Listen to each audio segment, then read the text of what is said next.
Inniswell Ministries International presents Midweek Message. Hi, family. Well, family, I wish you a happy Thanksgiving.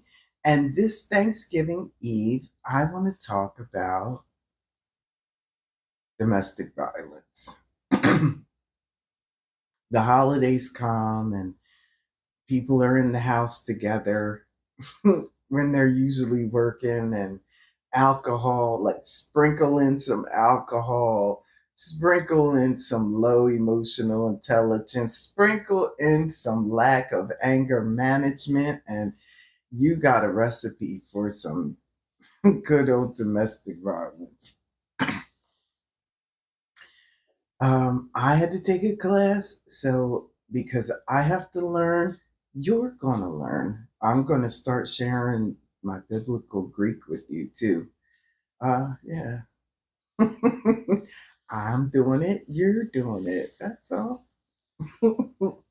There are 10 million cases a year of intimate partner abuse or domestic violence.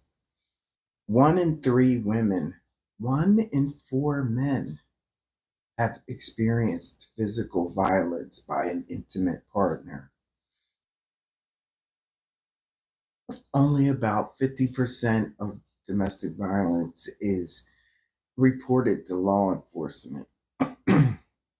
Women ages 18 to 34 are 5 to 8 more times likely to be victimized.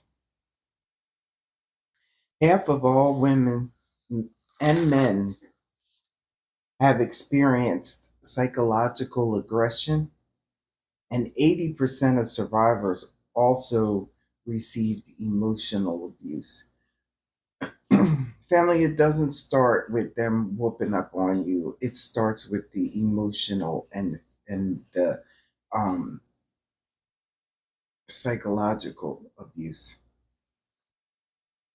If it started with the physical, you wouldn't stay, but it starts with the emotional and the psychological.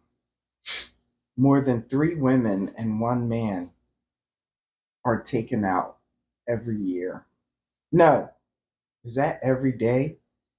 Every day across this country.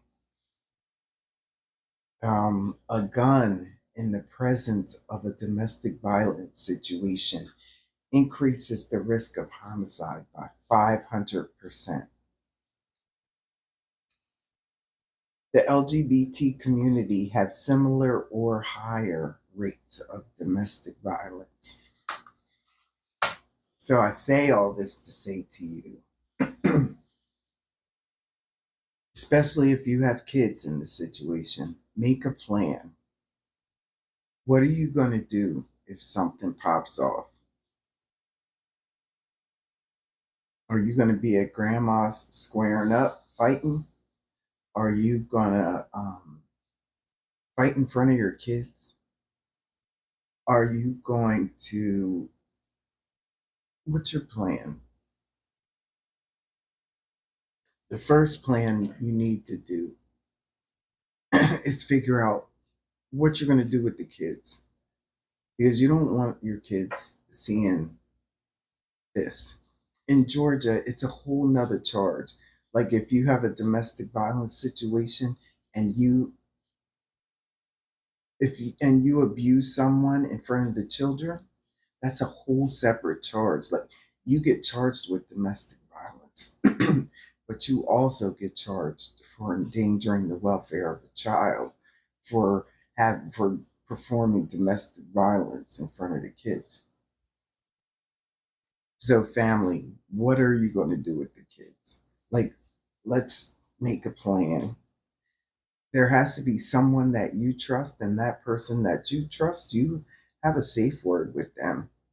If it and it could be different people for different situations. And it could be different safe words for different situations, right? Like um lemons, right, is your safe word, and that's to get your kids up out of there. Or um call the police, right? A different safe word.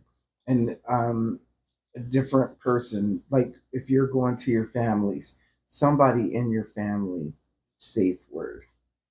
And if you're going to their family and there's not a safe person, have a friend that knows, right? Even if it's like, if I call you and I ring 3 times and hang up, get me some help. Send the police to my location. Um, there are all different types of abuse. I think the scariest is the domestic violence. I learned this also is that it escalates. So it might be a slap today, but it could be black eye tomorrow. It escalates and it doesn't go back down. It doesn't de escalate, it continues to escalate. I want to tell you how serious uh, domestic violence in front of your kid is. There was a situation in my family. All right, to the families, I love y'all. This is no shade or anything. This is to help other people to understand. It's an illustration for other people to understand. Okay, so when my daughter was little, she a friend of our family was watching her. That friend had a son.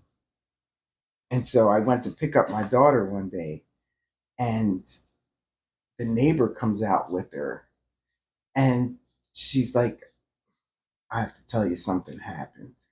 And so evidently the boyfriend or her baby dad was choking her out in front of the children, and the neighbor took them away so they didn't have to see.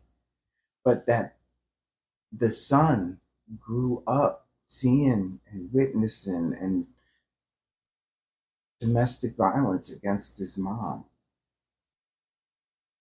Fast forward, he was a tiny thing. He was like 3 or 4 at that time. But I don't know if there were further situations. But fast forward, like into his 20s, he ended up committing a homicide on my cousin.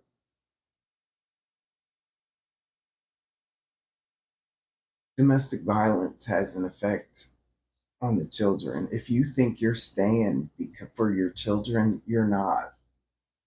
You absolutely are not.